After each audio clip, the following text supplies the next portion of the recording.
আসসালামু আলাইকুম এভরিওয়ান। আজকে আমরা চলে গিয়েছিলাম আমাদের বাসার কাছে একটা নার্সারিতে বেশ কিছু মাটি এবং কিছু গাছ সংগ্রহ করার জন্য, বিশেষ করে যে ফুল গাছ যেগুলো অনেক বেশি গ্রাম থাকে সেগুলো সংগ্রহ করার জন্য।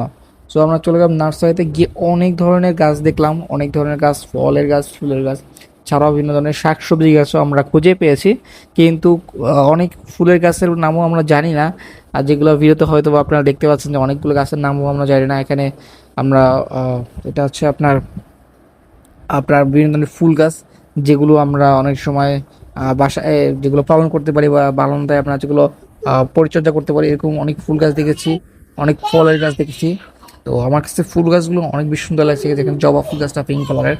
সো অনেক সুন্দর লাগছিল, কিন্তু সব কিছু তো আর বাসায় আনার মতো পরিস্থিতি থাকে না, যেহেতু আমরা ভাড়া বাসায় থাকি। সেক্ষেত্রে দেখা যায় যে আমাদের বিভিন্ন ধরনের লিমিটেশনস থাকে।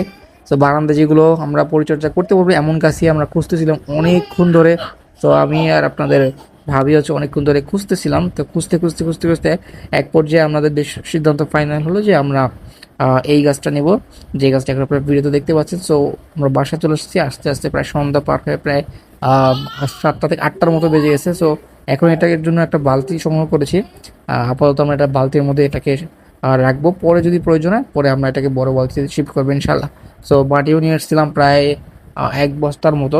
সো 1 বস্তা মাটি নিয়েছিল আমার কাছে 120 টাকার মতো, আর সাথে ডেলিভারি চার্জ আমার নিচে যা গিয়েছে। সো যেই গাছটা নিয়েছিলাম মাশাআল্লাহ খুবই সুন্দর লাগছিল।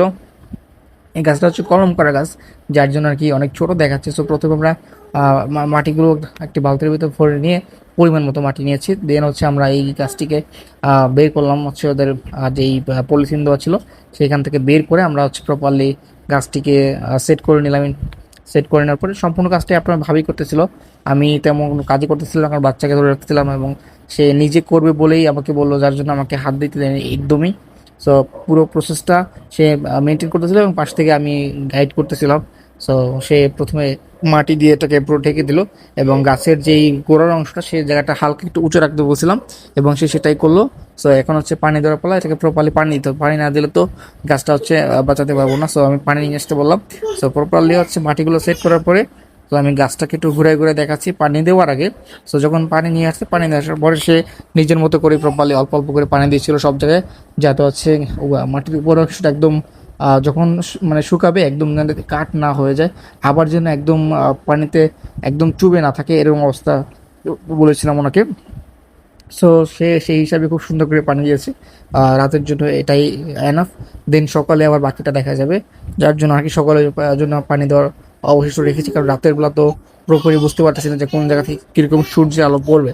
তো যখন বেশি সূর্যের আলো পড়ে তাহলে একটু পানি বেশি দিতে হবে, যদি কম পড়ে তাহলে আমরা পানি কম দিব। সো ওভারঅল সব কিছু শেষ করে দেখেন আমাদের বারান্দা পুরোটা লুক।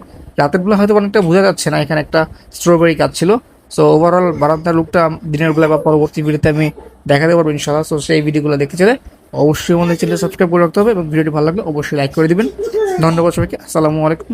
এবং পরবর্তী ভিডিওতে আমরা আমাদের পাখির যে বাচ্চার কথা আমরা প্রিভিয়াস ভিডিওতে বলেছিলাম সেই ভিডিওটা নিয়ে আসবো ইনশাল্লাহ, ও পাখির আপডেট নিয়ে আসবো ইনশাল্লাহ। সবাইকে ধন্যবাদ, আসসালামু আলাইকুম।